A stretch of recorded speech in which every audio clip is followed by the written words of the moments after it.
I'm going to share a little segue. I'm going to share a little story since I have all of your attention. Liz and I watched a documentary last week, and I turned to her in the middle of that documentary and said, I wish I could put up a picture of this guy who's singing on stage at town meeting, because this guy was all over the stage, and that microphone was a quarter of an inch from his mouth the whole time, right in front of it. These microphones really do need to work like that. If you're one of the folks on the stage, you can't just think the microphone is 6 inches away and you turn the other way and it's going to pick you up. You really need to bring that microphone right to your mouth and speak into it. I know it can cause you to have to pause a second, and it's a little frustrating, but you got to bring that microphone right to your mouth. Same thing for those of you on the floor. When you're at one of the microphones, a lot of people start out with it right in front of them, but then they want to turn and look at the see how it disappears. You got to keep the microphone right in front of your mouth. Please do that. It is great to see everybody here, as usual. Our goal is to get to group decisions as a town, informed by both the facts and the opinions of our fellow residents. While there is a formal process that we must follow, one that is guided by law and prior town meeting votes and tradition, please don't let that process intimidate you. If you want to accomplish something and you aren't sure how, just wait for your turn at the microphone and then ask how to accomplish your goal, and I'll do my best to share the appropriate procedure or pathway.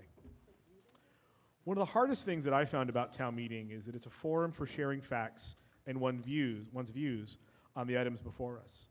It's not, however, a hearing or a listening session or a question and answer session, most importantly. It's entirely appropriate for a voter to come up to the microphone and raise questions that they have, but they should never address one another and other individuals directly. And the format of town meeting doesn't allow for the person who may have that information they're seeking to just respond immediately.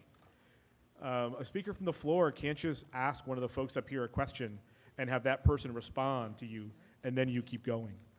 All speakers are recognized in the order they seek the floor, except for very specific matters of precedent. That even counts people who might have an answer to the question that you have. To maintain the style and process that's required of a town meeting, the asker of the question then must sit back down and await a future speaker to address the points they raised, if another speaker wishes to. You can ask 5 questions in a row. I don't mind that at all. You don't have to get up every time you have a question, but you can't just expect the next person, the person who has that answer, to go next. It may sound or feel odd, but we don't ask those questions directly. We also, this really helps to keep things from getting personal. We also, of course, only get to discuss items that are raised through motions, and we can only accept motions that are within the scope of the warrant. All substantive motions, those are the ones that might actually spend money or set ongoing rules for the town, must be made in writing. It's really important that we get those right. It's really important not just that we get them right, but the town clerk has an accurate record of exactly what that motion was. If we get one number wrong in the record, that could have a real impact on what we can do. I recognize that sometimes the meeting might feel like it's moving quick and you want to make a motion to amend a particular budget item or something. Just rise, state that you have a motion to make, but it's not yet written down, and we'll give you a chance to write it down. Sometimes we do get moving along, but we always have time to pause and get it right. For voting purposes, you have wristbands. We all have voter cards. Amanda, can you hold up a voter card? You all have voter cards. Mine's tucked away. I don't want to lose it. Generally, I'll ask for a voice vote if we can, or we'll do a show of hands, and I'll declare the vote from there. The method of voting is we decide how we're going to vote 2 ways. I decide how we're going to vote unless you decide how we're going to vote. And what that means is, based on what's coming up, I might decide that, hey, I know a voice vote's not going to work on this, so we're going to go right to a hand vote. But if we're on a voice vote, if one of you would like us to do a hand vote, you just need to rise up and make that motion before we start voting. You can't do that in the middle of a vote. If one of you make the motion, then we'll need a vote on it. It only requires a majority. That could be a motion to do a hand vote. It could be a motion to do a ballot vote. We don't have the ability to guarantee a secret vote here because we don't have booths that you can go into and fill out your ballot. But we can do a ballot vote, which again is not a secret vote, but it is a ballot vote. And again, that's anytime when we're discussing an item, somebody can, as long as they're not interrupting somebody else, can rise and say, Mr. Moderator, I move that when we vote on this, we do it by ballot, or when we vote on this, we do it by a show of hands. Any one of those other options is certainly reasonable. Again, we'd have to vote on that, but it works.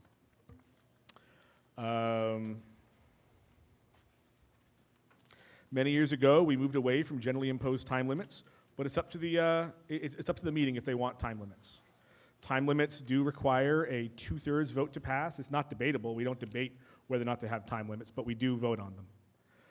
If you're making a motion to that effect, though, we need to be really careful about, is it per speaker all night? Is it per speaker per warrant article? Is it per speaker per motion? Is it per speaker per time they get up and speak? There's lots of ways to make that motion, and the way that it's made is going to determine how we run the meeting. For any questions of process or procedure, I use town meeting times. I really want to remind people, clapping or other broad shows of support or disapproval. My first goal as moderator is to try to create an environment where everybody who wishes to speak can do so. Everyone who's a registered voter in town gets to do something that is much stronger than a show of support by clapping. They get to vote on every motion that comes before us. But hooting or clapping frequently has a chilling effect that discourages folks who may not agree from getting up to speak. It's really important that we not just hear from folks we agree with tonight, but we also hear from those we don't agree with. And so please, keep the applause to yourself. We can clap at the very end if we want, and we all do a great job, but for the individual motions and articles, and when people get up to speak, please don't clap. Any questions on any of the process for tonight? Seeing none? By tradition, Northfield starts with a Pledge of Allegiance. Would all those who are able please stand and rise, and then we're going to pause a minute because it takes some people a little bit longer to get up and rise than others. I pledge allegiance to the flag of the United States of America and to the republic for which it stands, one nation, under God, indivisible, with liberty and justice for all. Thank you. We've got a full house tonight here. This is great. Having received a copy of the signed warrant, a quorum being present, and the hour to which the town meeting was called having arrived, the meeting is now in order. On Article 1, B, I think this was you. Yes, it is. Mr. Moderator, I move that the town waive the reading of the warrant and the notice to the constables and act on the motions of the following articles. Is there a second? Second. Any debate? Seeing none, all in favor, please signify by saying aye. Aye. All opposed, please say nay. Passes unanimously. Article 2.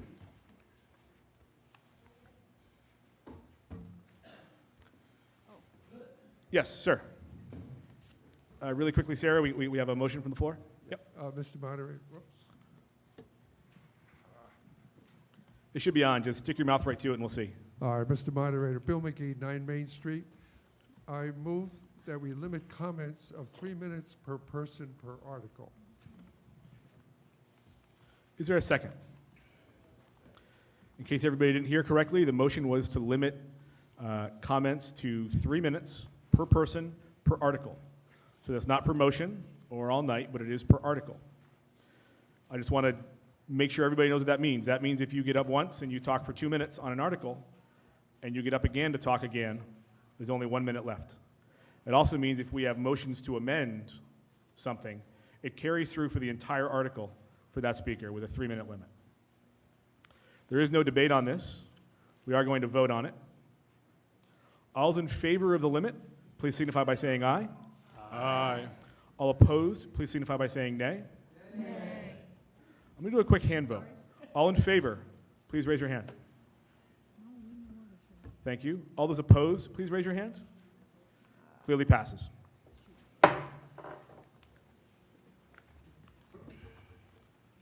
Back to Article 2.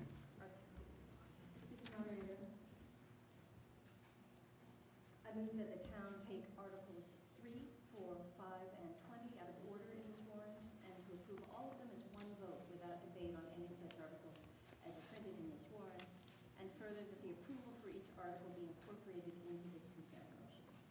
Second. Thank you. Is there a second? Thank you.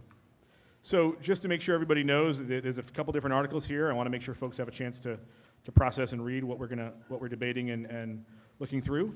This is a motion to hear and act upon the reports, to accept grants, the annual authorization of revolving funds, and to fund the OPEB trust fund. It was moved and it was seconded. Is there any debate? Yeah, I just wanted to. Sure. So the articles you'll notice are on, so sorry. It's good? Yeah. Are on page 9, 10, and 19. And the reason that we're binding these together is frankly to save time because we have other things that we want to debate. These are things that are often okayed unanimously. However, if someone wants to pull one of these out and say, I want to pull one of these out to vote on it separately, that's perfectly acceptable. So just wanted to let you know that. Any further discussion on this item? Seeing none? All in favor, please signify by saying aye. Aye. All in favor, please signify by saying nay.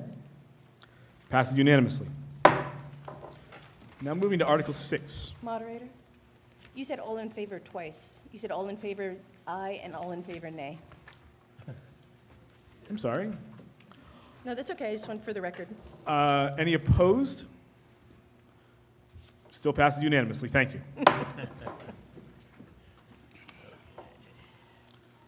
Article 6. Mr. Mar,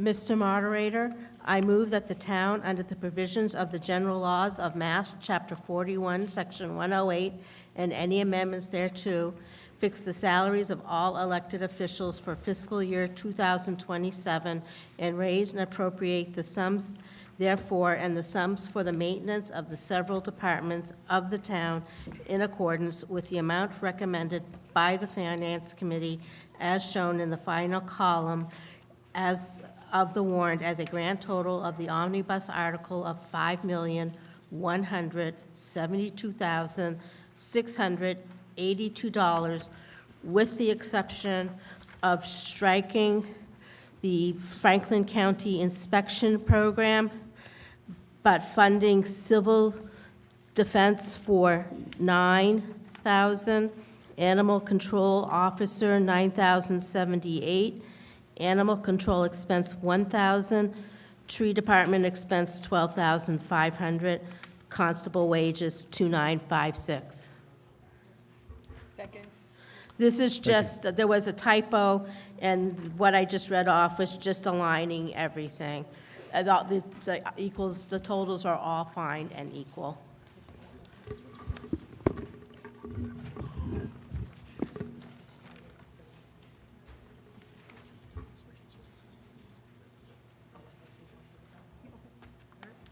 So, just to clarify for folks, in your warrant, under general government, in the budget,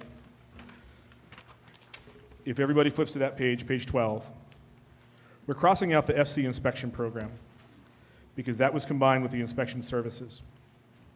And that one is just funded in the right-hand column like it was moved.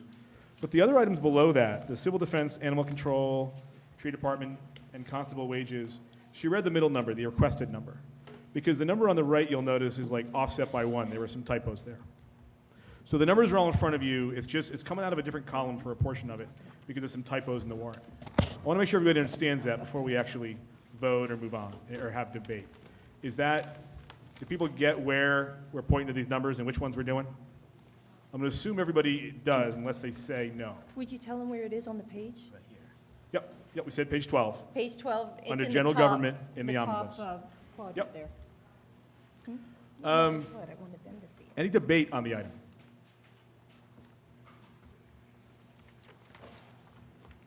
Seeing none? All in favor, please signify by saying aye. Aye. All opposed, please signify by saying nay. Clearly passes. Article 7. Mr. Moderator, I move that the town raise and appropriate $25,000 for Northfield Elementary School maintenance, $961 for school committee stipends, $4,735,733 for the PVRS fiscal operating assessment, $1,153,893 for the Franklin County Tech School assessment and $11,373 for the Franklin County Technical School capital assessment for a total of $5,926,960 to provide for the educational expenses of the town for fiscal year 2027. Thank you. Is there a second? Second. Thank you. Usually we let the Finance Committee go first, and then we'll go to the next speakers. Okay. The Finance Committee voted 6-0 not to recommend the Pioneer Valley Regional School budget assessment as requested by the district. The Finance Committee is recommending level funding to the Pioneer Valley School budget. Although the Finance Committee is a strong supporter of education for our students, the committee does not recommend the fiscal year 2027 Pioneer budget for the following reasons. The proposed FY 2027 budget as presented represents assessment increases to the towns of $822,053, a 5.39% increase over last year. To Northfield, this represents a $212,394 increase, 4.48%. For Bernardston, this is an increase of $499,261, a 14.22% increase. And for Leiden, this is an increase of $110,398, or a 12.34% increase over last year's assessments. This budget represents an ever-increasing percentage of the full town budget. In the current fiscal year, the Pioneer budget was approximately 48% of the town's budget. With this budget request, it will increase to approximately 51% of the town's budget. If this trend continues, and if we want to contain for future tax rate growth, we will have to fund the difference in the town's budget and consider reductions in town services. A few background facts. Over the past 20 years, PVRSD enrollment has declined by 50%, 13% in the last 5 years. Current total student population with the 2 elementary schools, middle and senior high, is only 439 students. The high school total is 240, 65 of which come from out of district. There are only 84 total students from Northfield in grades 7 through 12. These declines are widely experienced by rural districts statewide. A trend is nothing new, just one is important for you as voters to consider. This, coupled with rising school budgets year over year, causes concern. The math is simple: increased budgets for fewer students. This is not sustainable. If this budget request is not approved by the town meeting tonight, the following will happen. Leiden will vote next on the budget. If it passes in Leiden, then the town of Northfield will have to re-vote to approve the district request. If it fails to pass in Leiden, the school district, and then as a new budget is passed. There's 10 seconds left on the timer. The Finance Committee does not support passing this budget. As the Finance Committee, we take our responsibility very time is up. seriously. And we'd like to work together for a solution going forward for everyone in Northfield. Time's up. Thank you. Next speaker was on my right. Hi, Melissa Osborne, 63 Glenwood Ave. I just wanted to clarify, the number that you guys, that you just quoted for the Pioneer Valley Regional School District operating assessment, can you repeat the number that you? As the point of clarification, the number that was read for the Pioneer Valley Regional School operating assessment in your warrant is the one under FY 2026. It's that $4,735,733. All right, so I'd like to make a motion to move, I move that the town raise and appropriate $4,948,127 for the Pioneer Valley Regional School District operating assessment, which is the amount voted on by the Pioneer Valley Regional School Committee. Before that gets seconded, since this is just an amendment to the existing one, if I understand correctly, what you want to do is strike the 4,735,733 and replace it with 4,948,127. I read those quick, but they're all the numbers in your warrant in front of you. That's correct. We would also need then to strike the total and change the total to 6,139,354. Is that your motion? That's correct. And just an aside, folks who might have been following the school But committee. before any argument, we just got to, is there a second to Second. that? Second. Thank you. Keep going, please. Oh, just an aside, if anyone's been following the school committee meetings, our enrollment is actually increasing over the next few years, and it's really exciting. So I would just really encourage everyone to really think about the schools and please pass the budget for all of our kids. Thank you. Just to make sure everybody knows where we are currently debating an amendment to the main motion that increases the school line to $4,948,127. And I think as we're dealing with amendments to motions, it's especially important to reiterate that the speaking limits we have are for the entire article, not just for individual motions within it. Next speaker on my left. Hi, I'm Amanda from Pine Meadow, and I just have a thing I would like to speak. Good evening. My name is Amanda Zellman, and I'm a preschool mom at Northfield Elementary School and a resident here in Northfield. I'm here as a parent and an early educator, watching in real time how important these years are. And I can tell you this, what we decide tonight will directly impact children like yours and mine. When we talk about cutting pre-K, sports, behavioral support, and reading programs, it might sound like a budget decision, but it's not. It's a decision about whether our children get the support they need at the most critical stage of their development. Pre-K is where the foundation is built. It's where kids learn how to communicate, regulate emotions, and function in a classroom. I've seen that growth firsthand with my own daughter in Miss Heather's class at NES. If we take that away, we're not saving money. We're removing the foundation and expecting everything else to somehow hold. And now, we're also talking about cutting an elementary behaviorist and reading support. Those aren't extras. Those are systems that help kids who are struggling stay on track instead of falling behind. Without behavioral support, challenges escalate. Without reading support, gaps widen, and they don't just fix themselves. We are taking away the very tools that prevent bigger problems later and burning out our teachers in the process. And sports? Sports are where children build confidence, discipline, and a sense of belonging and community. And for some children, that's the only place they feel successful. You take that away, and you don't just cut a program, you take away connection, structure, and engagement. And here's the reality. Not every family in Northfield can replace these supports on their own. So when we cut them, we're not making a neutral decision. We're deciding which children get a real chance to succeed and which children are left to struggle. That's not the kind of community I want to raise my child in. So the question is simple. Do we invest in our children now when it matters most? Or do we cut it now and pay for it later? Because we will pay for it later. In classrooms, in resources, and in their outcomes. I'm asking you to approve this budget and protect these programs and our kids in the community. Because every child in Northfield deserves a strong start and learn skills that last into their adult years. Thank you. Thank you. Next speaker on my left. Yep. Amy Neal, Winchester Road. I have something to say on the budget as well. Good evening. I'm speaking as a parent and former educator in the Pioneer Valley School District. I'm voting no on tonight's budget. That choice is not one I take lightly. This vote is not about opposition to funding education, it's about accountability.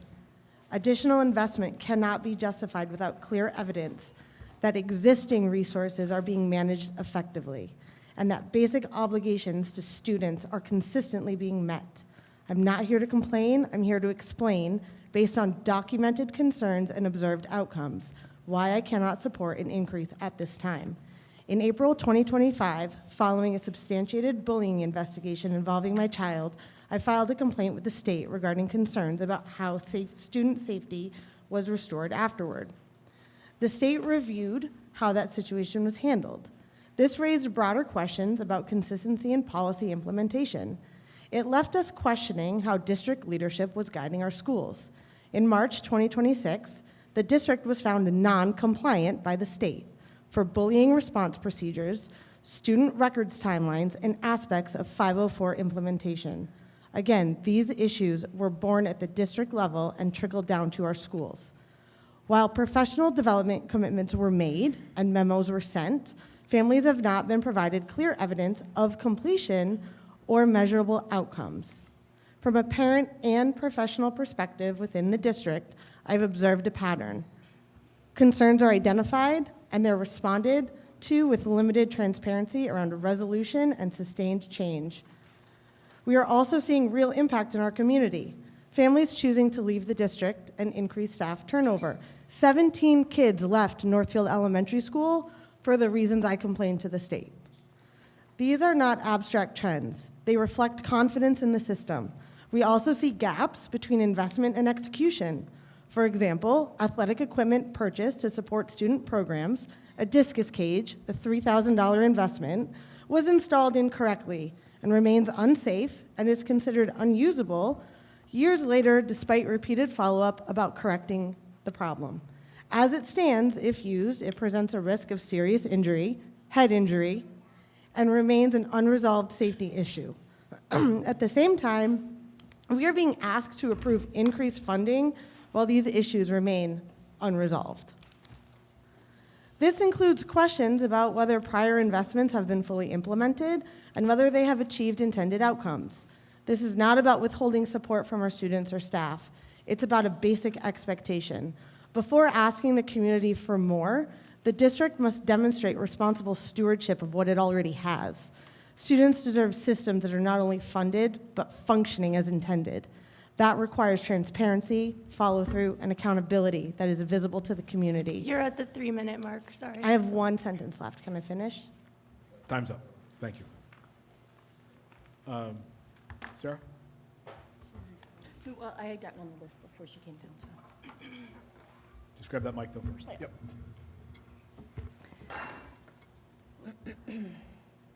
So I believe that we should support the schools and support the written school budget. There are a couple of reasons. Number one, on the Finance Committee, one of the reasons that they gave to come against it was that 51% of the town's budget would go towards that. That's in line with the schools in the state. The majority of schools in our state are within that 40 to 50 range, 40 to 45 to 55, I think. Additionally, there was someone up here talking a few minutes ago about cutting the preschool, cutting sports, cutting arts. The reason that they're talking about that is if we do not pass the budget as of July 1, our school budget, the schools don't stop, but the budget goes to 1/12 spending. So that means the last year's budget, 1/12 of that per month is spent in the schools. That level of spending would cause things that wouldn't meet our current operating, and things that aren't legally required by the state would have to be cut. So the things that are legally required by the state are the grades and the math and science and history, but the preschool is a voluntary program, and sports and arts are things that, although they are important, would have to be are allowed to be legally cut. So if we're running out of money, that's where the cuts have to come, because we need to keep the courses in line. So that's me. Thank you. We're going to go on my right first. Joelle Fabrizio, Millers Falls Road. I just want to say that level funding, when it doesn't, when you don't count for cost of living increase, level funding equates to a budget cut. I just want to clarify that. I think we all know every single cost across the board has been rising exponentially over the last couple of years, and I don't think that's going to slow down, and I think that is pretty evident. The schools are not immune to that, so if we propose level funding, that is a deficit now that they have to carry forward. Another thing about that is that if we want to see schools increase, we need to put investments into the school system. One other simple thing I just want to clarify, because I've heard from the Finance Committee that this is just a budget decision. There's no such thing as just a budget decision. A budget, frankly, is a moral document. And it shows a lot about where our values are and what kind of direction we're taking this town in if we don't invest in our future. Thank you. On my left. How much time do I have? You had 3 minutes. 46 seconds before. I would use 46 seconds? Okay. All right, I'll talk to everyone because you're all the ones voting. So, Melissa, 63 Glenwood Ave. I'm a school committee member. I'm a mom of 2. I'm a registered nurse, and I really want to encourage you all to vote for the budget, and I'm going to tell you a little bit why. I joined the school committee because I was one of the parents who said, oh, this should be this way, and this should be this way, and, bullying, this and that. It is easy to point fingers when you're in a situation to tell you all, the story that we just heard. I want to tell you that after joining the school committee, my viewpoint has completely changed, and I am so proud to be a member of the school committee, and I am so proud for my kids to go here. And when you look at, if you were to have come to the school committee meetings, you would see that our enrollment is increasing, and we just voted to open up more school choice seats. The programs here are unbelievable. The whole graduating class, every single one of them got into a college. We had Ivy League. I just want to say, if you cut this, you're going to be in a situation like South Hadley, where I work, where they cut the sports and the music and the theater and everything, and all those kids are about to school choice out.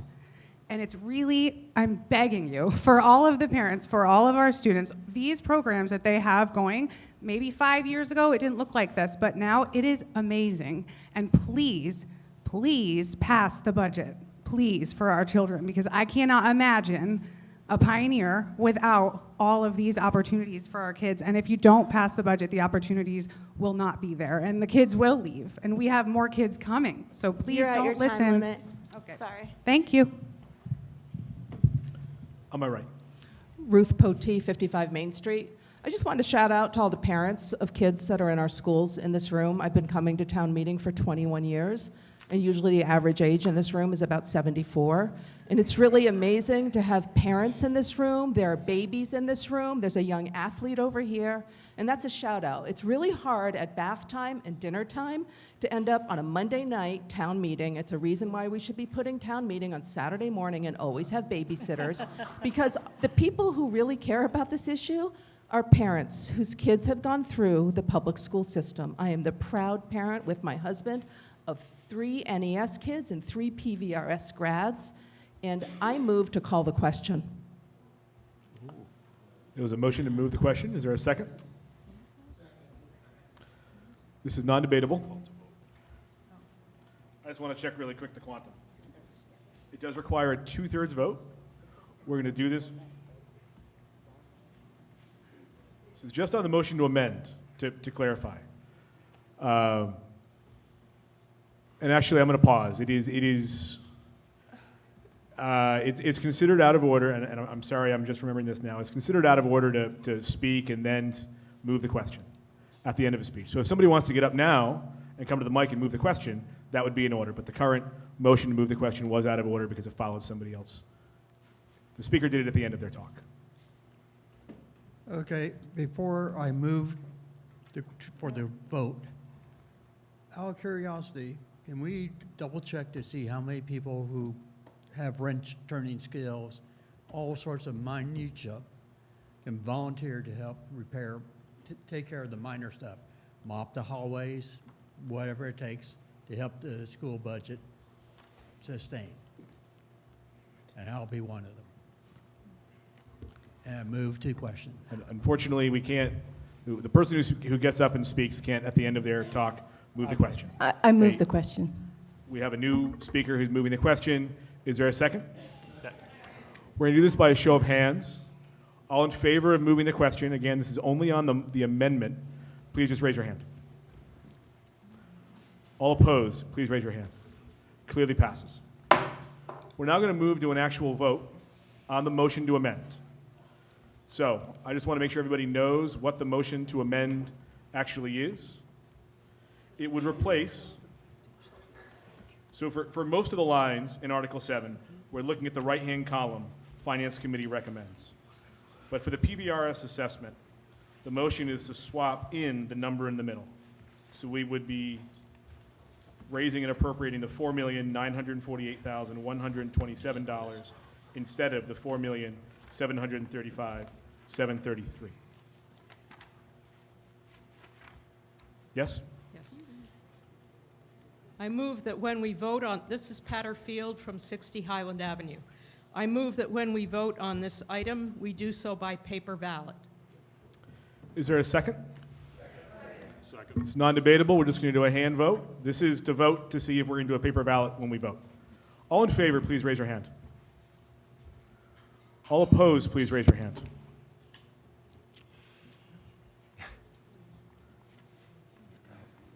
Opposed, can we just keep your hands up for a second on the opposed?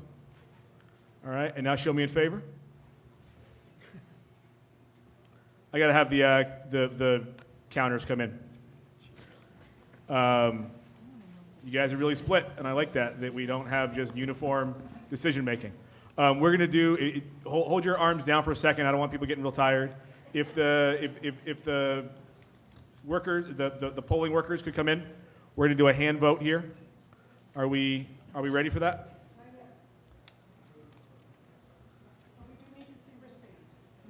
When you raise your hand, make sure it's the wristband hand. Let me know when we're ready, if you would. I don't want folks getting tired. All right, are we ready?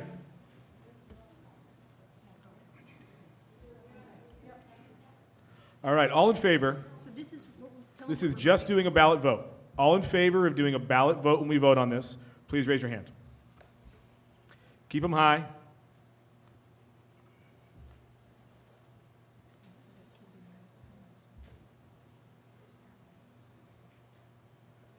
And with the counters, just make sure you're doing the stage as well.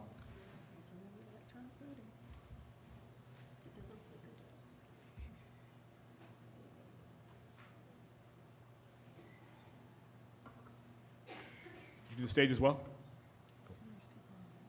All right, keep those hands up high until. Are we good?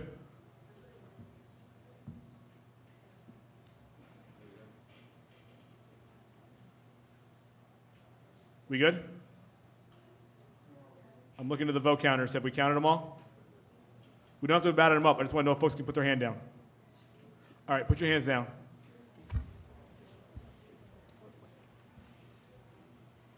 All those opposed, please raise your hand. Keep them up there high. This is just on whether or not we vote by ballot.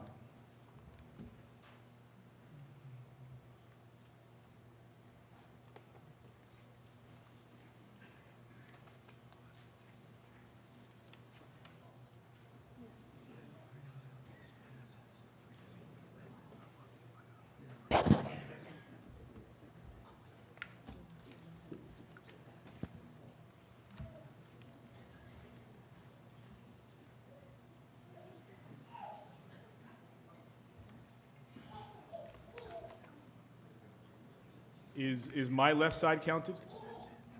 Is my left side counted? All right, you guys can put your hand down on my left. The right, you can put your hand down. Middle can put their hand down. All right, everybody can put your hand down. Apologize for the long wait. We're just tabulating votes.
I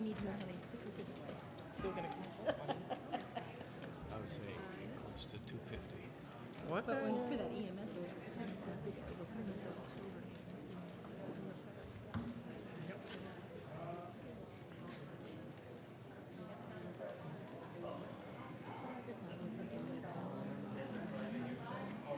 That's a lot of drama.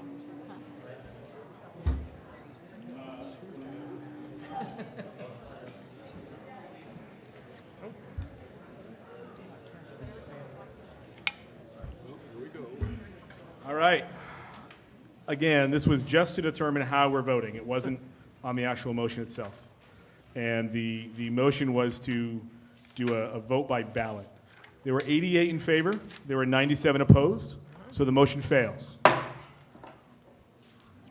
So I'm gonna, instead of trying to do a voice vote on this thing and have me worry about calling it, we're gonna do another hand vote. Because we're now voting on the motion to amend itself. So we're now actually voting on whether to swap out the original motion, which had the 4735733, and to replace that with 4948127. We're going to go right to the hand vote, again using your wristband. Would all those in favor of the amendment please raise your hand? All right, counters, keep it up there. Yes. Sorry, yeah, we're counting, if the counters could count these hand votes for in favor.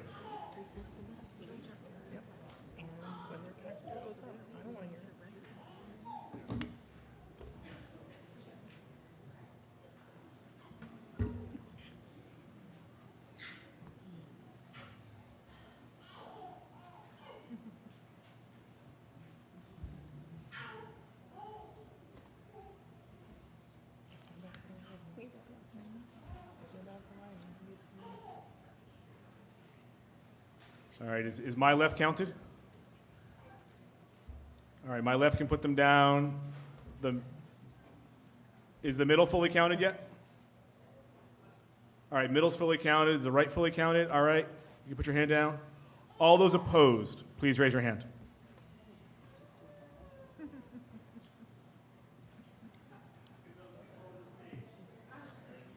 I probably could have done. All those opposed, please keep your hand up high. You're playing tricks on me. I could have done that one.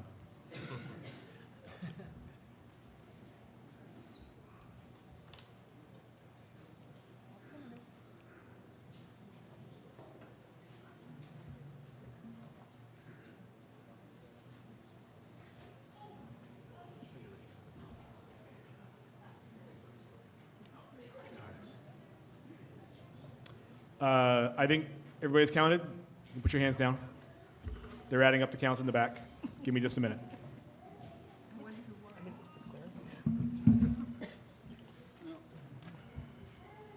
Is what it is.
I apologize. We need to do a count on this left, on my left, for no's. If no's on my left, can raise your hand real quick?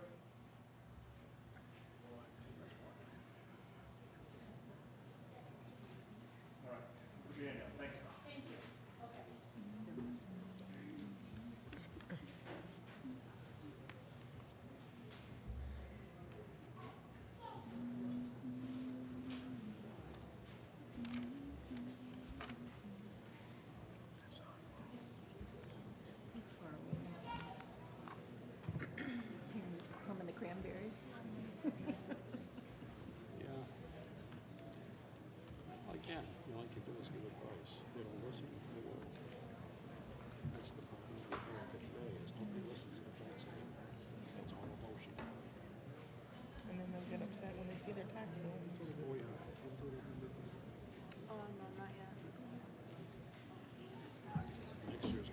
The yes vote is 163. The no vote is 32.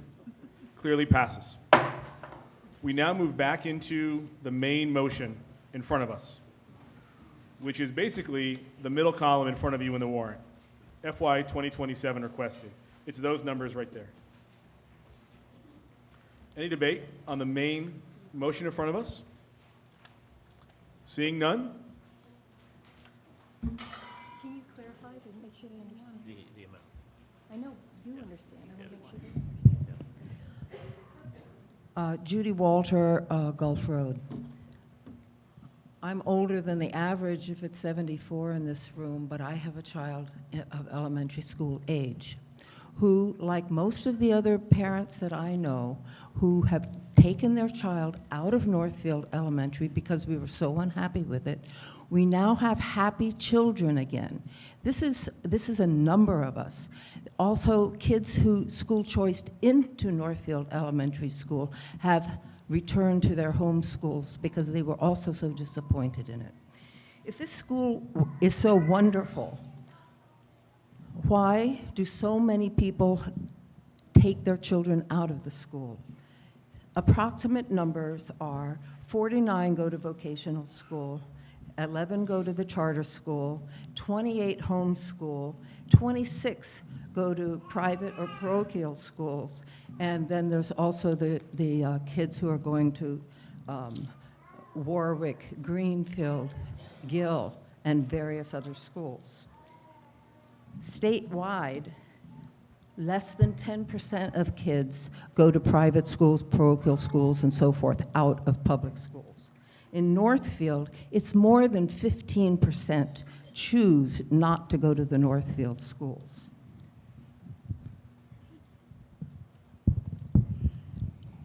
Almost everyone that I've talked to who has taken their child out has talked about the bullying in both the elementary school and the high school, and that being one of their main reasons for taking their children out. The graduating class is 16, I believe. Though there's a lot of colleges, of course, some kids apply to quite a few colleges. 16 is a very small class. I went to a small rural school. My graduating class was 110. It was the smallest one of the smallest schools in the state. That was Pennsylvania. This is 16. How can these kids really get a good education? Because education is far more than just what you're reading in your book and what the teachers are telling you. It has to do with different perspectives. It has to do with experience with different types of people. So many other factors that a class of 16 does not provide. So I am voting no for the budget, and I hope others will too. Yes, Sarah. Sarah Kearns, 39 Highland Ave. So two comments that I wanted to make.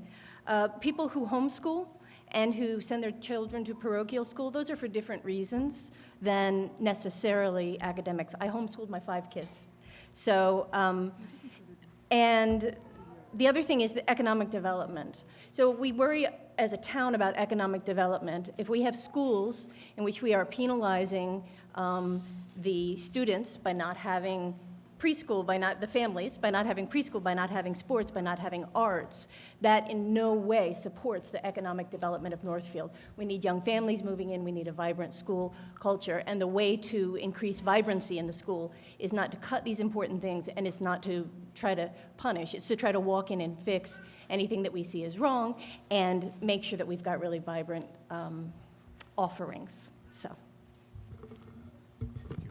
Any further debate on the motion? Yes. I just wanted to point out, I'm abstaining. I abstained on the select board recommendation. I'm abstaining from voting tonight on this because I do think it's up to the voters. What we need to do a better job, though, of explaining is the finances of it. And what the Finance Committee is doing, and this includes the other 2 towns, is what they're really doing is sending up a flare and saying that going forward, this is not totally sustainable. The funding, we're not in a position to comment on education. We're talking about the funding overall, right?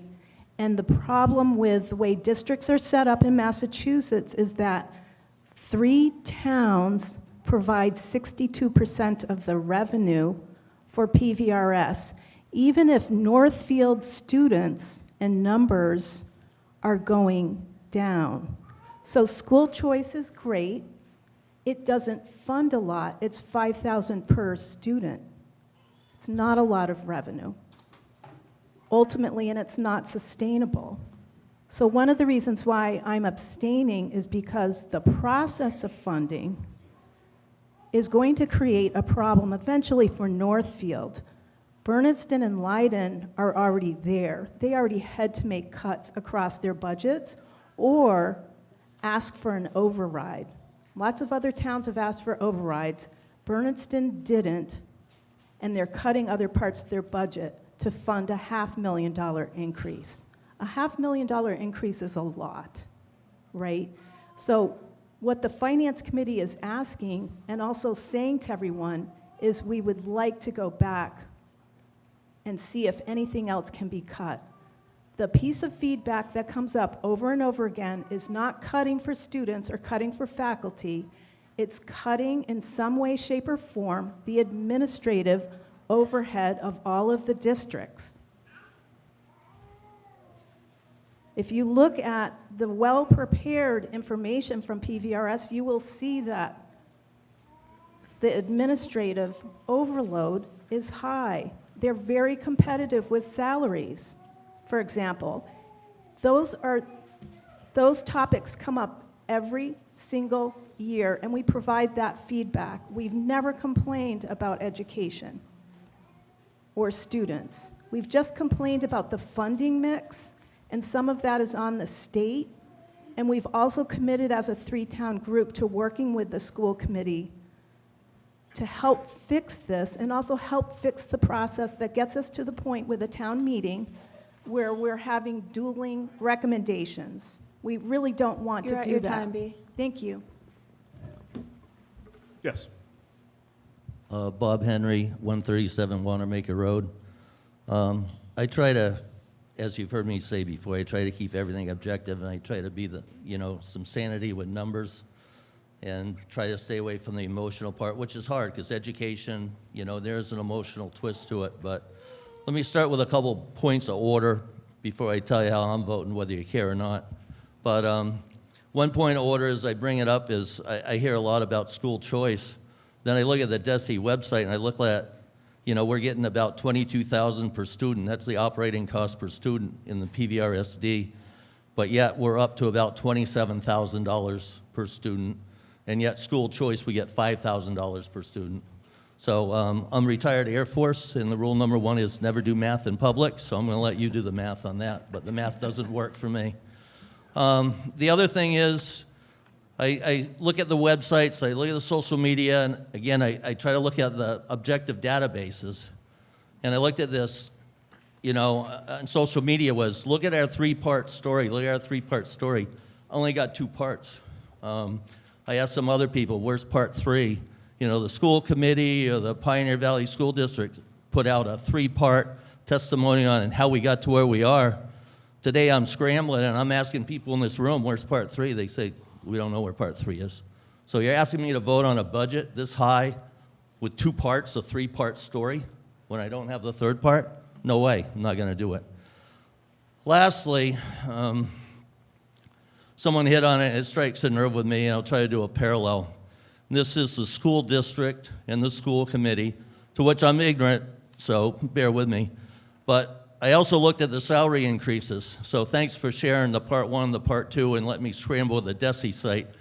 But when I look at some people in the administrative staff getting a $7,000 raise, and I look at you in the room telling me about we're gonna have to cut this and cut that, our poor kids are, I'm like, yeah, well, you know what? Those cuts can be made in some of those programs, but those cuts can be made elsewhere. And the fact of the matter is when I do my objective analysis, it'd be like me getting a pay raise and buying a new car and telling my kids now, I can't take them to the ball game or I can't take them to baseball practice because I spent my new salary on me, not on my kids. So I think we need to all step up, all be more responsible with the money we have in frugal spending. So my vote's going to be no. I say send it back. Let's look at it, micromanage it objectively, make cuts where we can, because there's people in this room, and some of them talked to me today, there's quite a few people looking at leaving Northfield. There's quite a few people with school-aged kids leaving Northfield. It's not going to happen overnight, but the market's right. It's just a matter of You're at your trying. time. Done. Thank you. On my left. Hi, I'm Caitlin Anderson-May, 40 Highland Avenue. This regional school district is not alone. All of them are facing the insurance crisis that we're having right now. I am a director of finance for another regional school district, and I can say that we've had a 63% increase in health insurance this year. That is the main factor in the increase.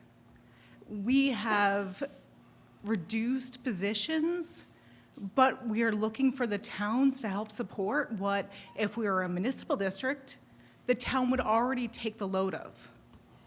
So the schools do not need to be slashed for the athletics. I have 2 kids that play sports here, and the arts and the theater for what is out of the district's control.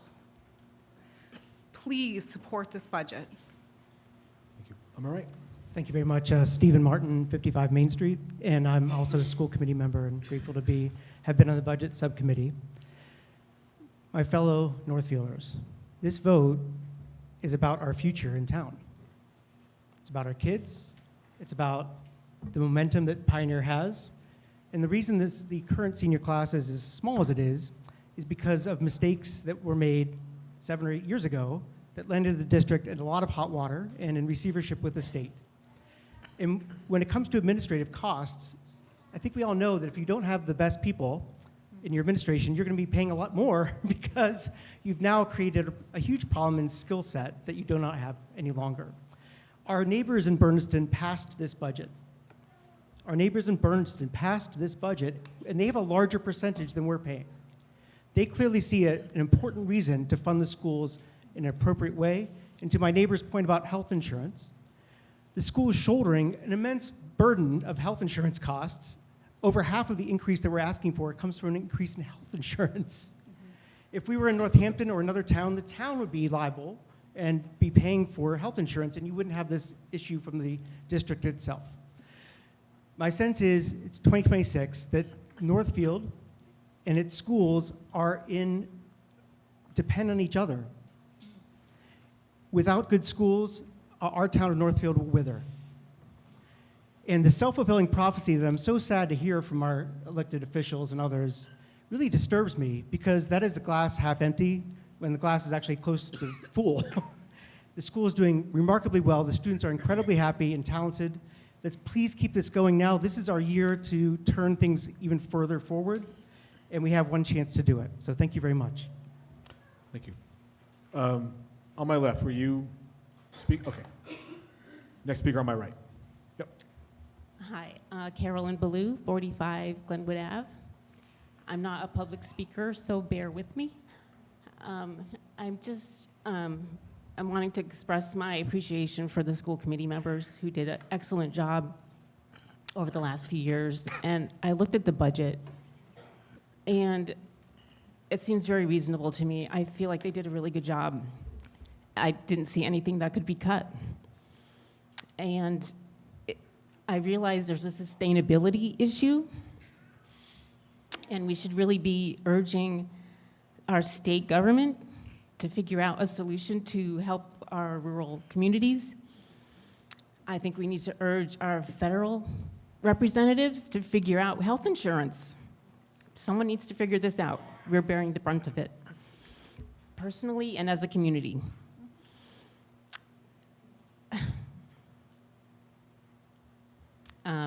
Sorry, I'm trying to remember what I wanted to say. I know that if we do not pass this budget, it will be devastating. I feel like we've come a long way from 6 to 8 years ago when we were having financial difficulties. We've come a long way, and I feel really good about that.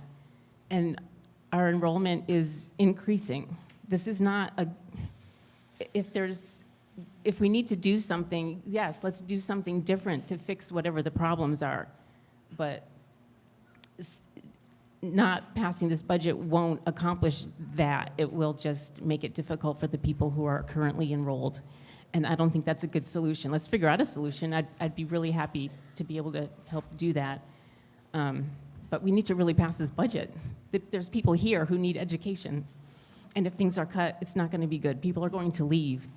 And if our goal is to have people not leave, then voting no is just not a good idea. Thank you. Thank you. On my right. So I used to be a student at Pioneer, and I think it's very important to pass this budget for the well-being of students. If extras are cut, it's going to take a big impact on the kids' mental health. School is already a struggle for a lot of people, and I think getting rid of the extras is just going to do it in, and people are going to leave so that they can actually do the stuff they want to do, but at other schools. Thank you. Yes, next speaker. Megan McDougall, 269 Captain Beers, Plain Road. I'll be voting yes. I'm echoing some of the previous speakers' sentiments. If things are cut, more families will leave. There has been a real increase in the quality. My daughter is 8th grader. She's in band. Band is fantastic here. All of the teachers are fantastic. The administration is wonderful. NES was also wonderful. Disclosure, I was PTO co-chair, so I'm involved. And if you're involved, you do get to know them a little bit better. But yeah, families will leave if things are cut, and we owe it to our kids. Things are just getting better. More people are probably going to join the school. So I think cutting it would be a very poor decision. So, Thank you. Any further debate? Yes, on my left. No. David McCarthy, Main Street. A couple of years ago, I was told you get elected to this committee with friends and you leave without them, and I think this might be one of those topics. I voted not to recommend the budget. Primarily, I was the one who coined the flair phrase. There's a problem coming, and I love the dialogue. Something's going to break. Something will give in the future. Bernardston did pass their budget, but they also made cuts to the town services. We're able to pass the budget. I have no doubt this is going to pass. I felt it was my job to say, I've looked at the numbers, and I'm concerned. I'm a taxpayer in town. I love the kids. I got 6 of my own. So it's not like I don't care about kids. I've never said a bad thing about the superintendent or the school committee. They're all trying to do their best. This is a crucible, and we're in it. So it's great that we're having this conversation, but you all that are out there that are participating need to participate and figure out a way to change it, because we are looking at a break soon. And the district was looking last year, to fund a $1 million feasibility study to determine if we can afford a $100 million new school. So if you didn't know that, or you do know that, that's a flare that we should all see. That's going to affect all of us. Families with kids that want to leave because there might be some cuts, or people that champion let's cut school district. I'm not saying I don't like schools and education. I'm just concerned about the fiscal reality. Thank you. On my right. Yep.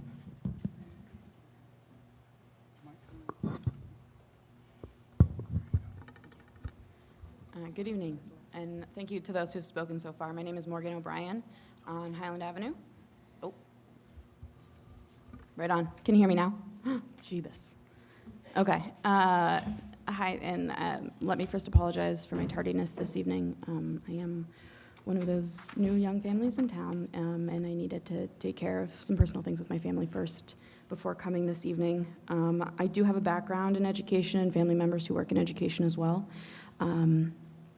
I really do appreciate what Bea said, and I wrote it down in my notes about this being a flare and being a pivot moment. It feels like we are at a reactionary point being here in this room now, and to say if we don't pass the budget, we're all in hot water, like things are gonna go poorly. I think that this is a great moment, and if the budget passes this evening, that's wonderful. For us to be able to continue conversations from this evening going forward to make sure that we're also taking care of those members of our community who are on fixed income, and a third of our community is 65 plus.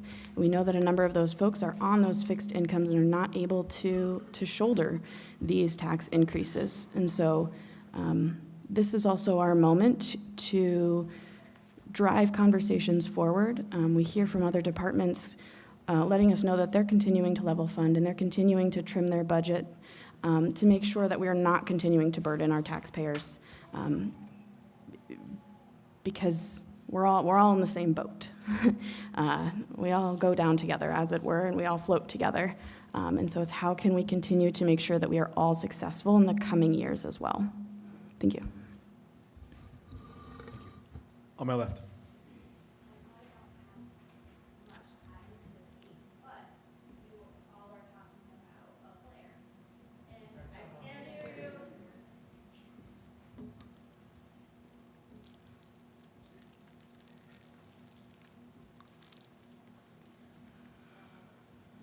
Can you jump to the other mic real quick? Try the other one. Can you just go to this mic over here? Try that. Yeah. Sorry about that. Folks in the booth, if you can hear me, would somebody check this mic here? Cool. This one work? Okay. So you all are talking about a flare and that this is a problem that we're seeing across the board. But I just want to point out that we are for the next generation. And if we don't fix it now, we will be in a deeper position of despair with our children.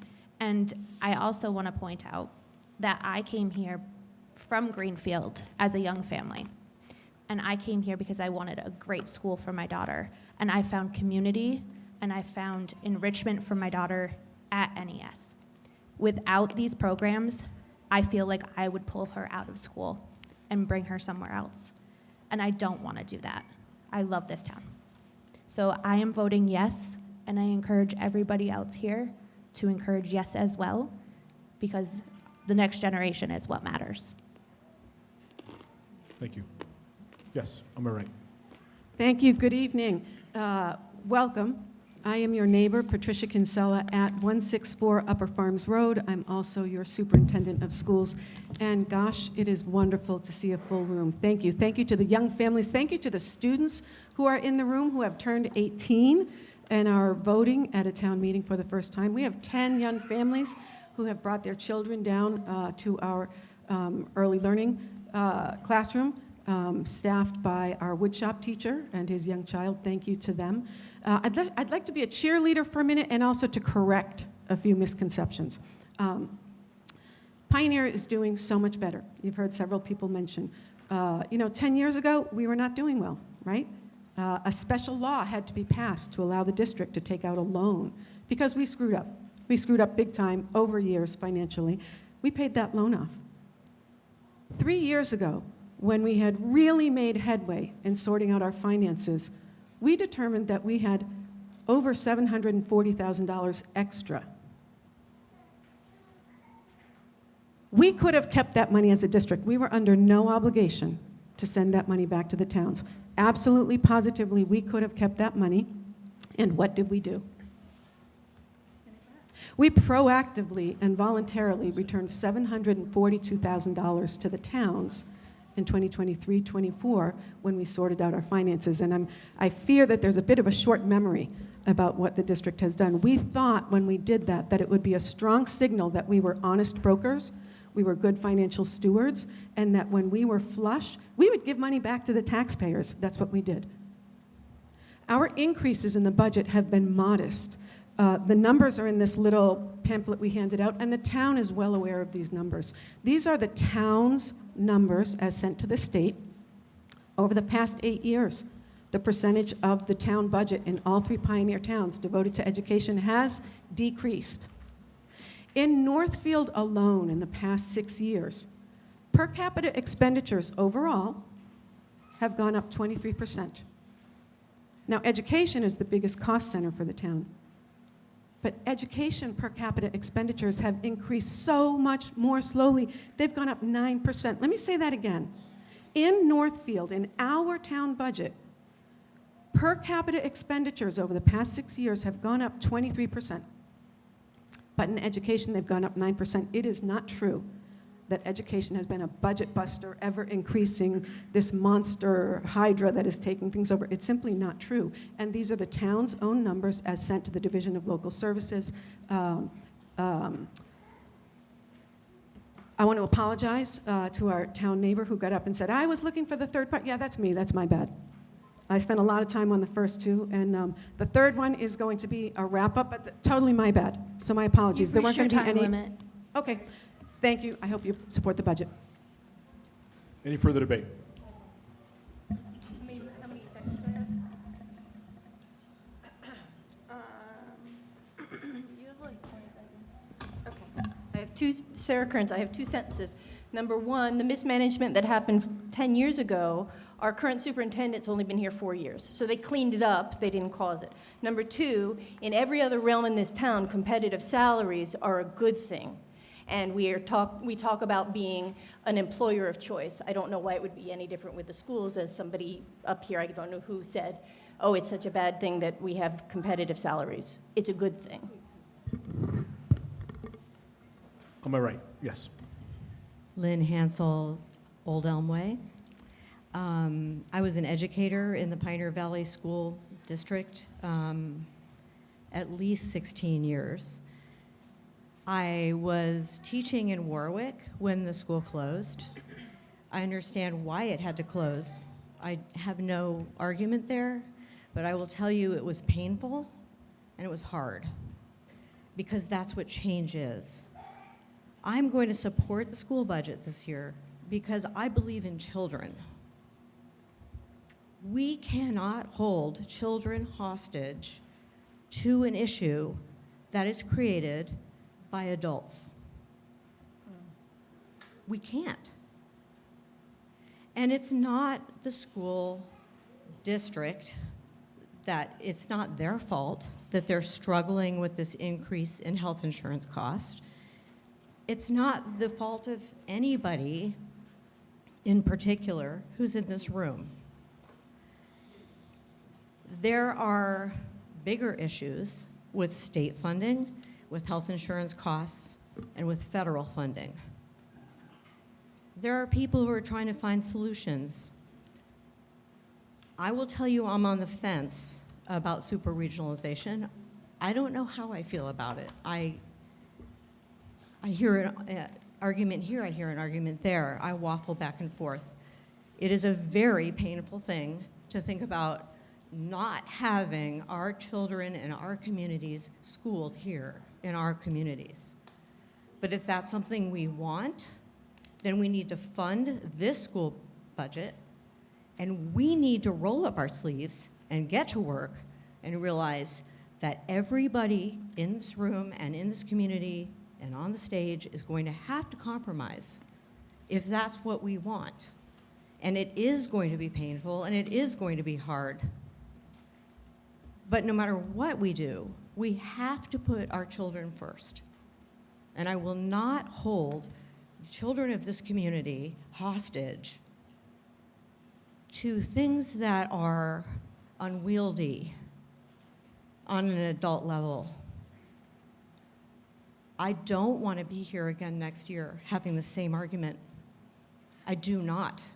If someone, anybody, wants to reach out to me personally to say, hey, can you join our group so that we can try to find a solution? I'm happy to do that.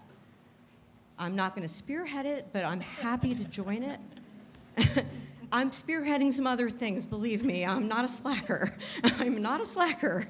But I'm not going to take this one on. But if someone's taking it on and they want to hear from me, a former educator, a community member, and someone who's willing to roll up their sleeves, I'm happy to do it. But I will not vote no on You've this reached budget. your time limit. Thank you. Next speaker. Yes. Elizabeth Whitcomb from Old Vernon Road. I have 40 years of teaching experience behind me, most of which was in public schools, and half of it was here at Pioneer. I purposely moved to this town so that our 3 children could be educated throughout the Northfield school program. All 3 of our children are doing exceptionally well.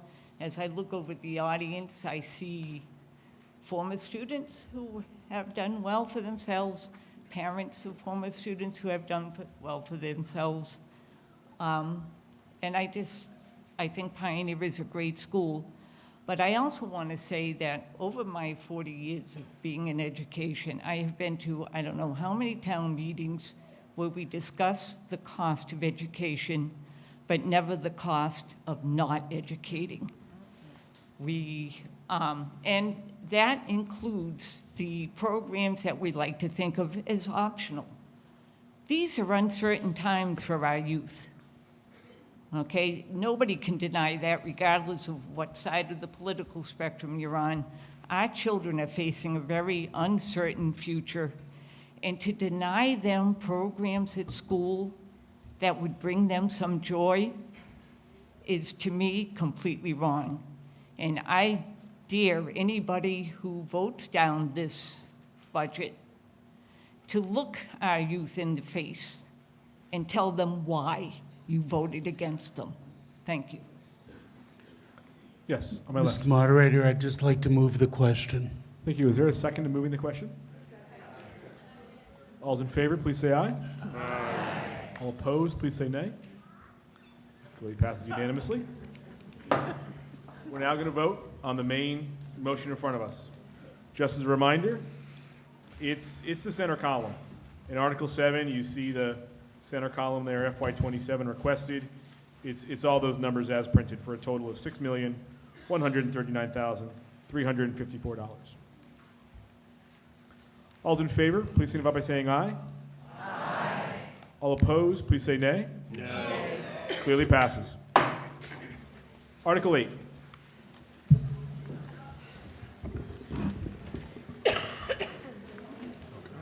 Mr. Moderator, I move that the town raise and appropriate $83,023 to pay for capital projects at the Pioneer Valley Regional School as listed in the warrant. Is there a second? Folks, if you have to leave, please just do it really quietly. I know folks have to leave and you can't stay for the whole thing, but we're going to keep going. Please just try to be quiet. Any debate on the item? Finance Committee recommends it. It's projects that are typically ongoing that keeps up the maintenance of the building, which is really important to do in order to prevent future further problems down the road. Thank you. Yes, on my left. Bill McGee from Main Street. Well, we just spent $200,000, and I see we're going to spend $50,000 for parking lot repairs. I'd like to take that $50,000 off the table. So, Mr. Moderator, make a motion that we amend Article 8 to delete the $50,000 for the parking lot repair. So we would need a motion that actually changes numbers, and it's not quite as simple as just subtracting the 50, because if you notice, the full total of the items is $151,400. Northfield's share of that is 83. So we would need an adjusted town of Northfield share if we're taking the 50 off the table. Does that make sense? Okay. So we would need a motion that changes the dollar amount of the town of Northfield share in that motion, as well as the 50,000 from parking lot repairs. And we can wait if you want to do the math, but is that making sense what I'm saying? Yeah, no one, I don't hear a second, so, all right.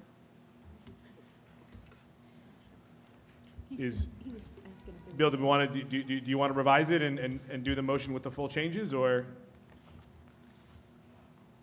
I don't want to shut it down, I just want to say that just. Yeah, I do. I mean, I looked at that 50,000 after we spent 200. I said, well, here's a chance to get back 25% of that money. But apparently I was wrong, that it'll be somewhat less than $50,000. So whatever that number might be, 25,000, 30,000, whatever it is, I make a motion that we take that out of this. But the motion can't just be your general intent. We have to know which words are actually changing. And so we need to not just have the 50,000 coming off, but what are we changing the total of the 83,000 to? I don't know. I'll give you a minute to figure it out if you want. Go. Yes or no? Next speaker on the item, on the right. Margaret Livingstone, Warwick Road. I just walked in here before the meeting and tripped over a crack that was this wide. The what? Crap. She tripped over a crack in the parking lot, so she's saying that. Oh, yeah, okay. Hi, Good to know. Patricia Kinsella again. So I would like to explain how state law works regarding regional school district budgets. The law is very clear on this point. The school committee votes a town assessment for capital and operating expenses for this regional school. We send it to the town. The assessment is voted by the school committee, should have been on tonight's warrant.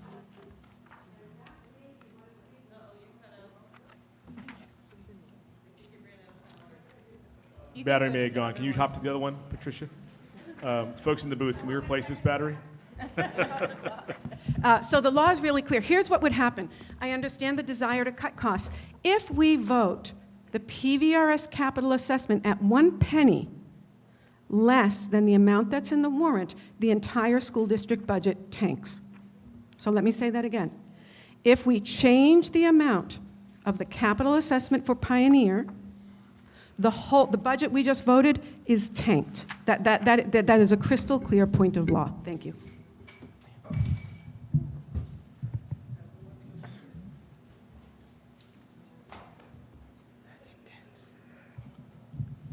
Further debate.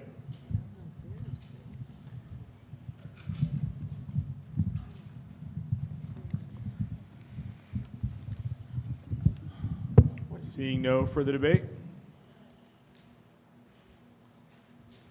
and no motions yet on the floor to amend, we're going to move to a vote. All in favor, please signify by saying aye. Aye. All opposed, please say nay. Clearly passes. Article 9.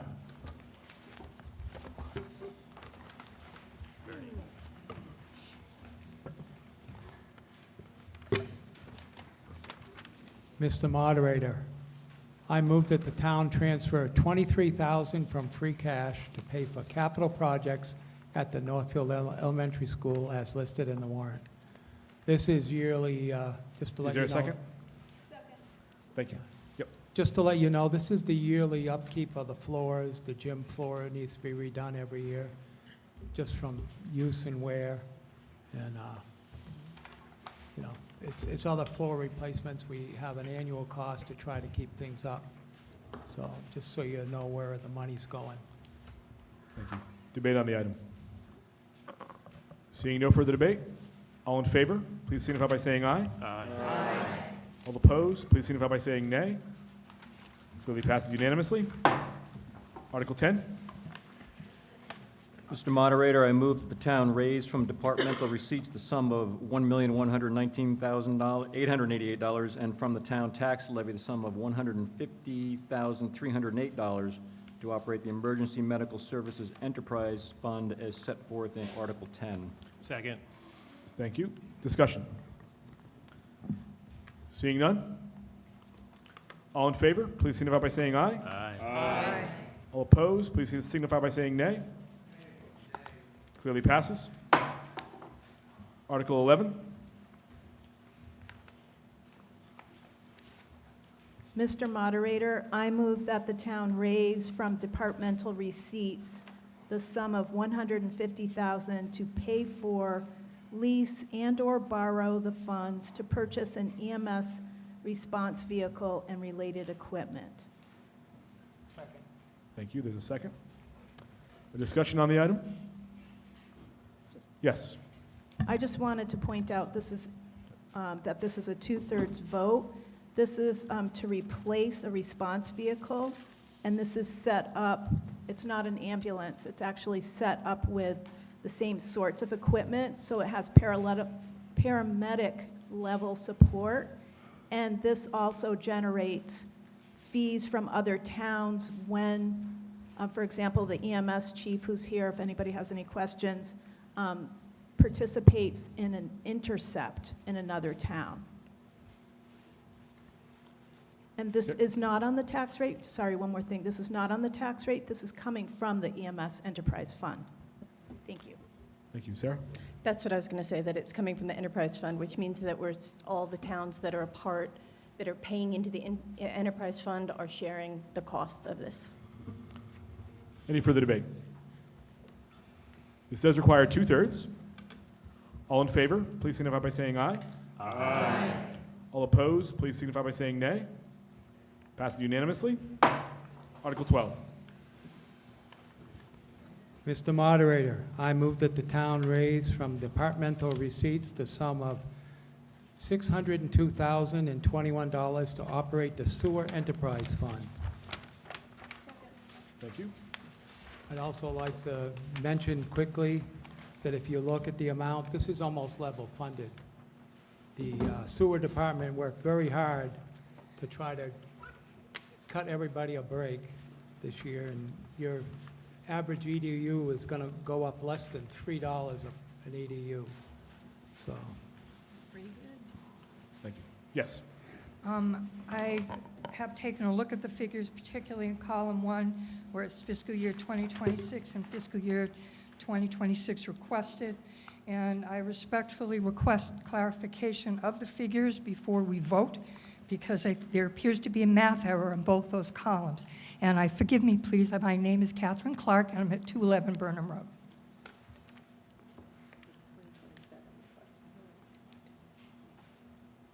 Oh, that's, Oh, yeah, 2026 instead of 2027. Moderator, do you see Pardon? the misprint on the 2026? There's a date wrong, but I'm also just looking at the math to get to the totals. Can you clarify a little more about the math error? The FY20, where it says that the center column should actually be FY27 requested. That's a scrivener's error. Right. But you had mentioned more of a math problem. It's just an addition, math error, when you total up those two columns. The first column actually totals to $525,612, and this middle column totals $601,721. And that's what I came up with two different calculators, but I respectfully request you guys please take a look at that and do it yourselves to verify what I've come up with. And certainly before we vote. Okay. thank you. The left column is informational, so if there's an error there, that's a challenge in providing accurate information for the vote, but isn't crucial for the motion on the floor. The far right column is the one that really matters. And yeah, it was the same as the middle, so we gotta. I see several members of the Finance Committee scrambling to double check that, so we'll just give them a second.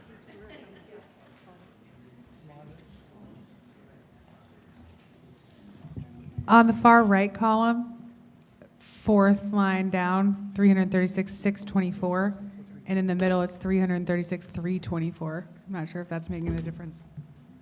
Oh, yeah, So, there it is. So it looks like there's an error in the total in the middle column, but the one in the right column, Oh, I see. I think, is accurate because the operation and maintenance of the sewer plant Oh, wow. is actually a slightly different number. It's $300 higher in the right column Yeah, it says- than it is in the middle column. And that might account for the error. That'll do it. That's what One it is. says 324 and one says 6. We're just going to continue to pause for a second while some folks are checking the math. We can always amend this, especially since we're amending it down a little bit if it is wrong. What really matters is this column on the right and the total dollar amount. It's the total dollar amount that we're actually voting on. And which one, the third one? There's an error somewhere. But does this column, 336, 196. Where's the error that she said? right here, see this, see that? 324, There's a 6. 300. Right hand column.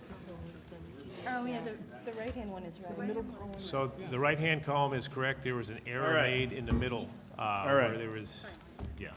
So I'm going to, just to clarify, and thank you very much for raising that. We've got a few math problems in the left column and a small one in the middle column. The number that was moved was $602,021, and that is actually correct in the right column. So thank you for calling those out. It's important to make sure that folks get what numbers we're voting on relative to last year. The number that was moved is correct as the right column is printed, and that is the intended number. Everybody get that? I want to make sure people understand what we're voting on. We're voting on that $602,021. Those are reflected in the breakdown in the right column, and that math is correct, even though the other columns, the middle column is off by a little bit, the left column is off by a significant amount. Any other debate? Any debate on the item? Seeing none? All in favor, please signify by saying aye. Aye. All opposed, please say nay. Passes unanimously. Article 13.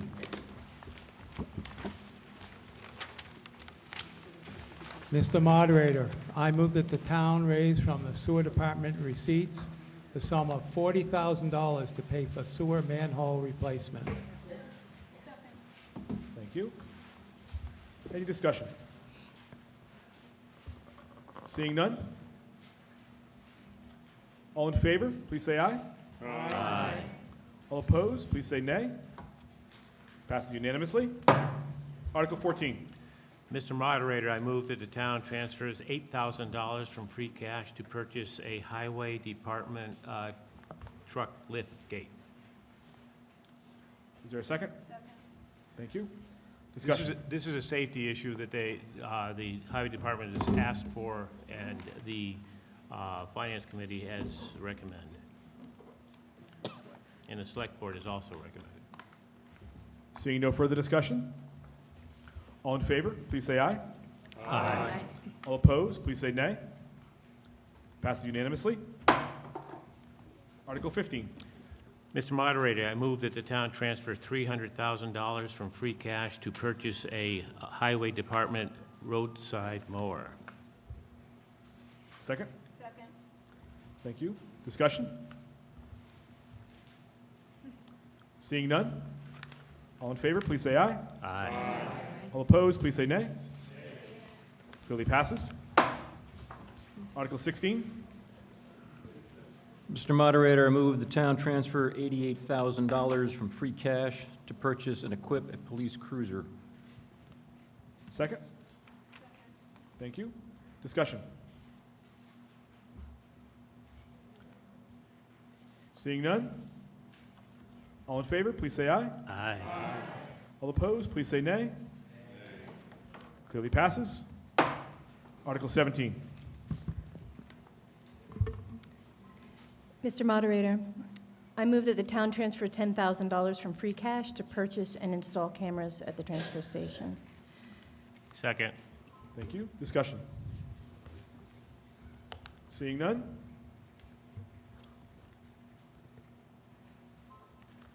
All in favor, please say aye. Aye. All opposed, please say nay. I'm going to ask for a quick show of hands. All in favor, please raise your hand. All opposed, please raise your hand. You stumped me. We're going to have the poll workers come on in. Why they want cameras? Just, you can put your hands down for a minute. People stealing? Yep. Yeah, people stealing stuff. You can all put your hands down now. I'm waiting for the poll workers to come in. That good building there. All right, before we start counting, poll workers, when you finish counting a section, can you ask them to put their hands down? All right, pay attention to the poll workers, and they're going to tell you when you can put your hands down in your section. All in favor, please raise your hand.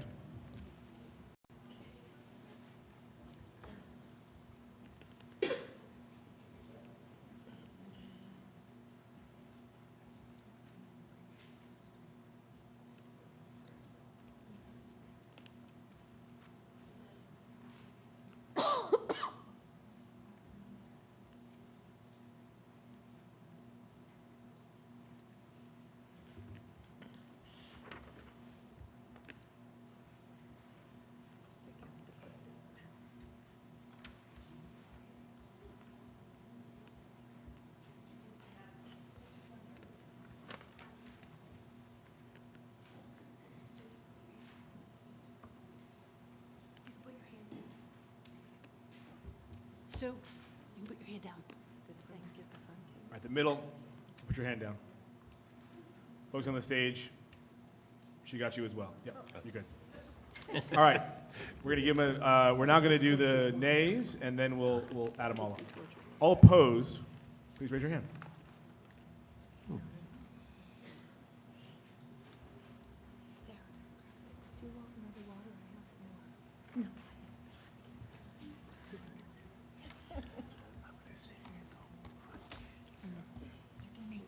Toys out of it. Have you ever seen people make dog toys? They put it back. Me and my frugal ways. I always hope they send little bit lines and things like that, because I'm like, it's just too hard.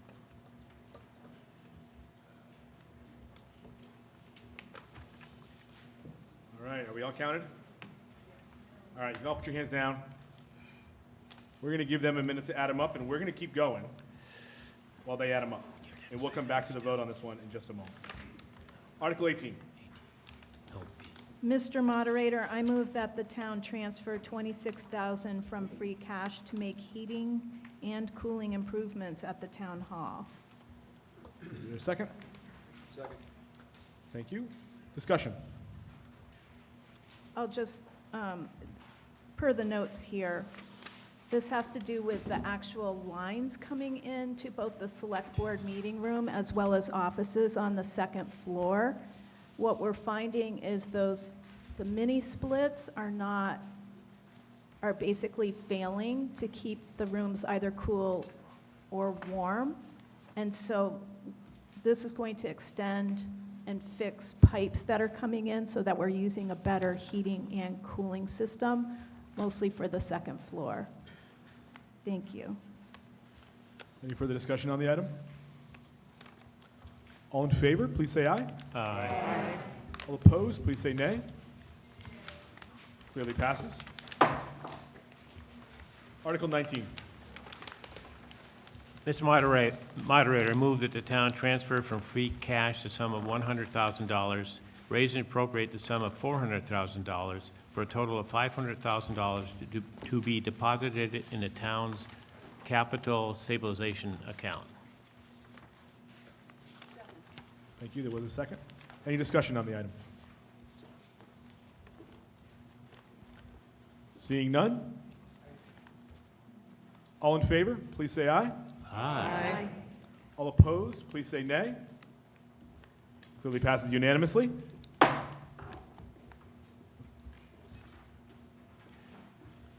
That clearly passes. We're now going to go to, I'm going to read you the results of Article 17's vote. Good thing we went to a hand count. 67 in favor, 68 opposed. Wow. Does not pass. That's interesting. If anybody says one vote doesn't count, right? We already did Article 20 Crazy. in the consent item. We're going to move to Article 21. No. Laura, where's Laura? Oh. Lara Dubin, 79 Maple Street. I am the chair of the Community Preservation Committee. Mr. Moderator, I move that the town reserve from the fiscal year 2027 Community Preservation Fund the following estimated amounts be set aside from estimated annual revenue. The sum of 5%, $1,400 for administrative expenses, 10%, $2,800 for open space purposes, 10%, $2,800 for historic preservation, 10%, $2,800 for affordable housing, and the remaining 65%, $18,200 to the fiscal year 2027 Community Preservation Fund budgeted reserve. Second. Is there a second? Yep. Thank you. There was a second. Any discussion on the item? Seeing none? All in favor, please say aye. Aye. All opposed, please say nay. Clearly passes unanimously.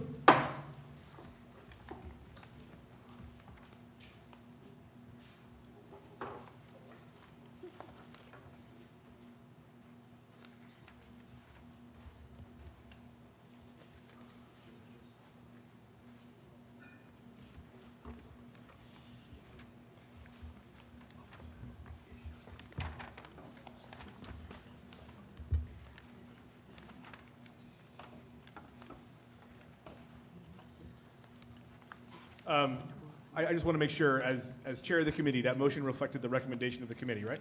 Yes. Okay, perfect. The law does require that the committee give a recommendation, so I just wanted to clarify that for the meeting. Article 22. Mr. Moderator, I move that the town appropriate $2,000 from the Community Preservation Act Historic Preservation Fund and/or the undesignated fund balance for the purchase of customized informational cemetery markers to honor Northfield's veterans of the Revolutionary War. Second. There's a second. We should also just receive a recommendation from the committee. If you just want to report to us that the committee did recommend this, that would be The sufficient. Community Preservation Committee recommends this article. Thank you. Any further discussion on the item? Seeing none? All in favor, please say aye. Aye. All opposed, please say nay. Clearly passes unanimously. Article 23.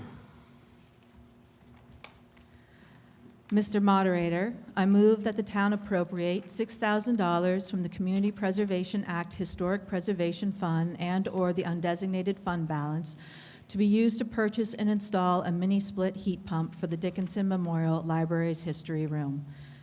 The Community Preservation Committee approves this project. Is there a second? Second.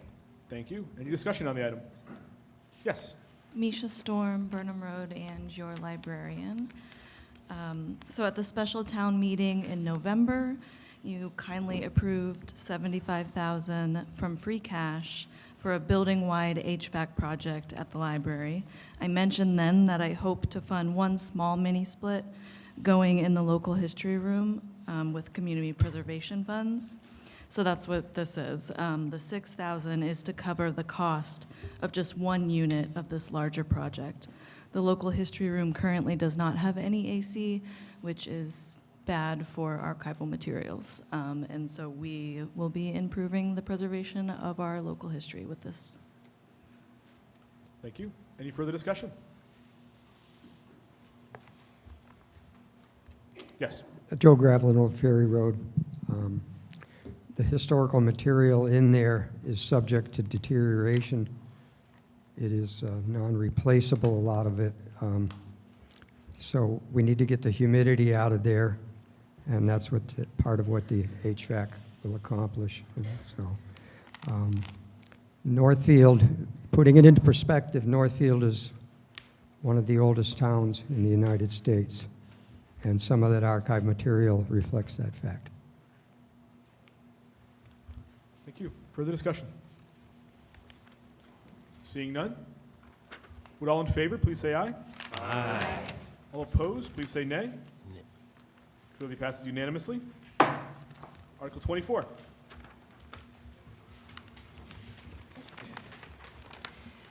Mr. Moderator, I move that the town amend the Town of Northfield general bylaws to authorize the town clerk or an agent designated by the town clerk to make non-substantive editorial revisions to the Town of Northfield general bylaws as set forth in Article 24. Second. Any discussion on the item? I'll just say one thing. Yes, So, Sarah? non-substantive, right? We're just correcting periods and numbers and allowing them to, allowing the town clerk to make corrections without having to bring it all the way before us. They're not changing numbers that we would have to vote on. They're just doing little corrections. Yes, Mr. Gravelin. Joe Gravelin again. Non-substantive is a pretty subjective word. I'm not thrilled about it. I'd like to make a motion that we replace the word non-substantive with the word clerical and strike the word editorial so that it's really clean, straight to the point, so that if changes are made in the bylaws that fall outside of the new language, they'd be clear to correct at a later date. Thank you. There's a motion on the floor to strike from this motion the words non-substantive editorial and replace those words with clerical. Is there a second for that motion? Thank you. Discussion on the amendment to the motion. What I had asked for was that the word editorial be strike from that language. Is Yeah. that what you said? Yes, the Thank you. words that I had restated were we're Yeah. removing non-substantive and editorial, and we're putting in the clerical, right? Correct. Yep. Any discussion on the item? Yes, B. I just wanted to point out that as we pass bylaws, as we are tonight, that changes the numbering. If you go on to the website now, all of our bylaws are captured. So those are the kinds of changes that we're talking about, just so that's clear. Thank you. Further discussion on the amendment? All right, so right now, we're going to vote on not the whole thing, not the whole motion, but just the amendment to remove non-substantive editorial and insert in its place the word clerical. All in favor of the amendment, please say aye. Aye. All opposed, please say nay. Nay. Clearly passes. Moving back into discussion on the main motion. Any further discussion on the main motion as amended? Seeing none? All in favor, please say aye. Aye. All opposed, please say nay. Passes unanimously. Article 25. Mr. Moderator, I move that the town adopt the Finance Committee bylaw as written in the warrant. Thank you. Uh, Discussion this- on the item. Yes. This is to create standards for our Finance Committee, setting it at 5, process for members that are appointed by the moderator. It's just codifying and getting us up to par, like 5 members Planning Board, 5 members Select Board, and just unifying it a bit more. Yes, B. I'm also going to point out for those, because this has come up over the last couple of years, this also means that someone who's appointed to the Finance Committee cannot be an elected official on another board. Yes. Tori Leksha, Millers Falls Road and the Farms. I just was unclear about the vacancy. Does that mean that the town moderator will be filling in if there's a vacancy? Or is that the town moderator will be electing someone to fill the vacancy? Thank you. Filled by the town moderator. Could I? The tradition we've had so far is, and to date, just as a point of clarification, the Finance Committee has operated, the best we can tell, by tradition, not by actual bylaw. Every town's required by law to have a Finance Committee, but we don't have any bylaws that actually say we do have a Finance Committee, or how many folks are on it, or how long their terms are. We've just always kept doing what we've been doing. We've been operating according to the way that's listed under vacancies right now, and what we've been doing is the moderator appoints somebody to fill a vacancy. If folks want to clarify this to make that more specific, they can. If they wish to leave it the way it is with that understanding, that either of those are a suitable option to address the point you raised. Any other discussion on the item? Seeing none? All in favor, please say aye. Aye. All opposed, please say nay. Clearly passes unanimously. Article 26.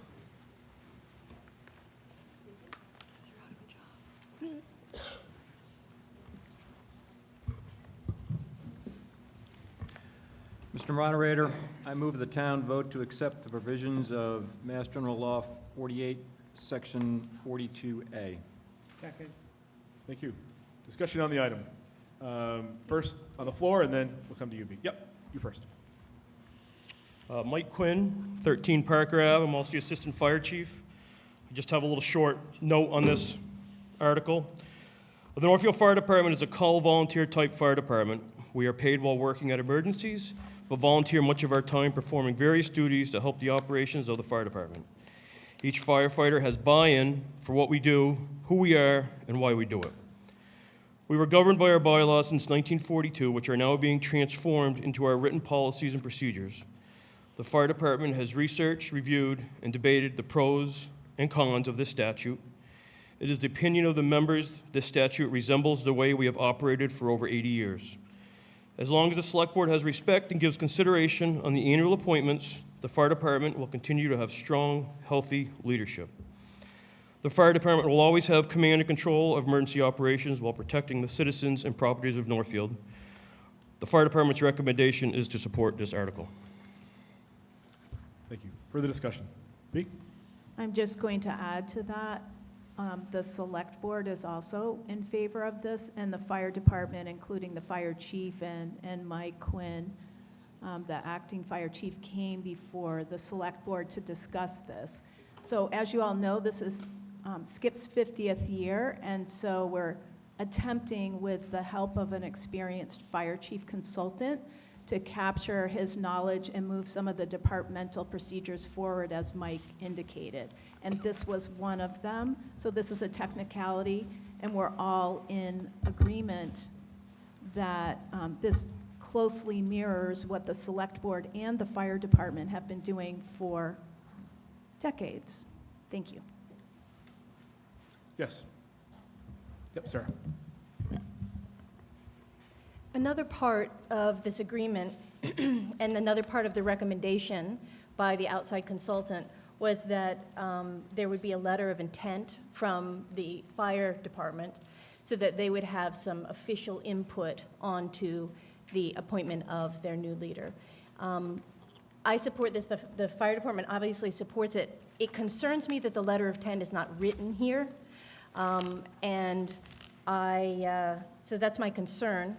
But I wanted the citizens to know that the agreement for that letter of intent existed and was acknowledged. So I don't know, I think maybe not an amendment because the fire department would have done that if they wanted it, but I wanted you guys to know that it existed. There had been an agreement that the fire department would have a say in their future leader.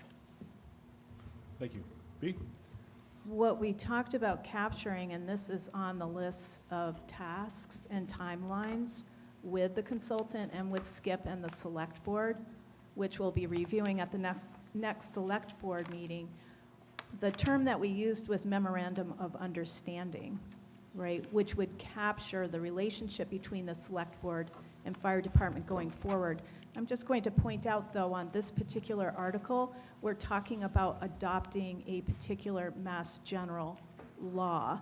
The other components of the transition are not yet complete, and they will be through the process we've established with Skip and the Fire Department, and will come before the Select Board again. But this is just for this part that we somehow never did as a town. Further discussion? Seeing none? Would all in favor please say aye? Aye. All opposed, please say nay. Passes unanimously. Article 27. Mr. Moderator, I move the town vote to accept the resolution as printed in this warrant. It's a resolution of gratitude whereas the efficient administration of town affairs is achieved through the largely voluntary assumption of official responsibilities by elected or appointed officers, combined with the loyal and faithful service of salaried employees, and whereas certain persons having during the calendar year of 2025 concluded periods of service during which they have made substantial contributions to the public weal. Be it resolved that the names and nature of service by the following named persons be herewith noticed and recorded in the minutes of this annual town meeting of 2026 in grateful recognition of their work on behalf of the town. The Agricultural Commission, Deb Frechette. Community Preservation, Debbie Wisen-Kelly. Conservation Commission, Mike Barry. Constable, Alex Meisner. Cultural Council, Cynthia Durham. EMS, Cameron Kennedy, Martin Given, Trevor Svunken. Dickinson Memorial Library, Lloyd Parrell. Emergency Services Facility Committee, David McCarthy, Steve Serendinsky. The Shell Bridge Advisory Commission, the Shell Bridge Advisory, Barbara Richardson, Sue Ross, Judith Wagner, Steve Stoya. Select Board, Heath Cummings. Sewer Commission, Dan Gray. And Zoning Board of Appeals, Michael Bird and Jen Cox. Is there a second? Second. Any discussion? Seeing none, all in favor, please say aye. Aye. All opposed, please say nay. Clearly passes unanimously. Thank you all very much. The town meeting is now adjourned.